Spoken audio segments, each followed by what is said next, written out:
भारत का वो साधु जिसे गिरफ्तार करने के लिए अमेरिका ने भेजी सेना, कड़े पहरे में 17 दिन तक रखा जेल के अंदर, फिर क्यों दे दिया जहर? डिजाइनर राब वाली ड्रेस और लंबी दाढ़ी, धड़ल्ले से अंग्रेजी में देता था प्रवचन, गले में लकड़ी की लाकेट डाले दिखने लगे। शिष्य अमेरिकी भी रह गए दंग। भारत के इस साधु ने अमेरिका जाकर तहलका मचा दिया था।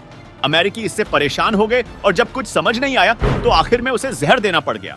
1981 में वो साधु अमेरिका चला गया, अपने साथ 2000 से ज्यादा शिष्यों को भी ले गया। हवाई जहाज की सारी फर्स्ट क्लास सीटें उनके शिष्यों और करीबी लोगों के लिए रिजर्व थी। अमेरिका के ओरेगन स्टेट में उस साधु ने अपने आश्रम रजनीशपुरम की नींव रखी। यह आश्रम 65,000 एकड़ में फैला था। डिजाइनर राब पहने, लंबी दाढ़ी वाले इस साधु को लोग ओशो के नाम से जानते हैं। ओशो को धड़ल्ले से अंग्रेजी में प्रवचन देते देख अमेरिकी दंग रह गए। रजनीशपुरम में उनके शिष्यों की तादाद बढ़ने लगी। हर जगह मैरून या नारंगी ड्रेस पहने, गले में लकड़ी की लाकेट डाले ओशो के शिष्य नजर आने लगे। ओशो के शिष्यों ने रजनीशपुरम आश्रम को एक शहर के तौर पर रजिस्टर्ड कराने का प्रयास भी किया, लेकिन स्थानीय लोगों ने इसका तीखा विरोध किया। इस बीच ओशो अमेरिकी पुलिस प्रशासन की निगाह में आ गए। उन पर प्रवासी नियमों को तोड़ने का आरोप लगा।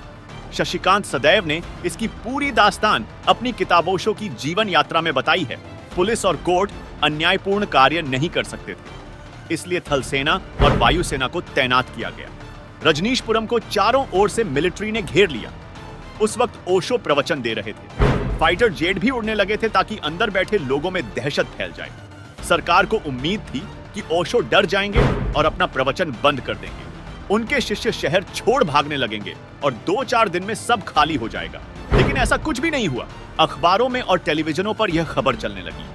सरकार किसी भी हालत में रजनीशपुरम को नेस्तानाबूद करना चाहती थी, फिर चाहे 5,000 लोगों की सामूहिक हत्या ही क्यों न करनी पड़े। सरकारी वकील ने संदेश भेजा कि इससे बचने का एक उपाय है। अगर ओशो समझौता कर लें और झूठ बोलने को तैयार हो जाए कि उन्होंने 35 में से कोई एक अपराध किया है, तो उन्हें देश निकाला दिया जाएगा, पर हजारों निर्दोष शिष्य शिष्याओं की जानें बच जाएगी। आखिरकार ओशो को गिरफ्तार कर लिया गया। शशिकांत लिखते हैं कि अमेरिकी संविधान की धज्जियां उड़ाते हुए बिना किसी अरेस्ट वारंट के ओशो को गिरफ्तार कर जेल में बंद कर दिया गया।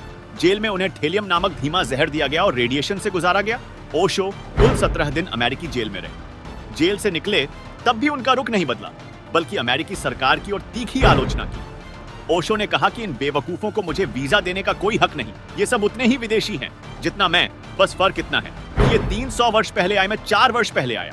और ये लुटेरे हैं। इन्होंने $14 में न्यूयॉर्क को खरीद लिया था, मैंने तो उस बेकार पड़ी जमीन को उचित कीमत देकर खरीदा है।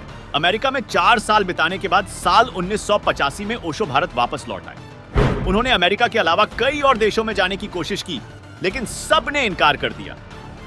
ओशो की जीवन यात्रा के मुताबिक ऐसे 21 देश थे जिन्होंने ओशो को अपने यहां का वीजा या शरण देने से इनकार कर दिया। एक हिंदुस्तानी साधु ने पूरे अमेरिका को हिलाकर रख दिया था।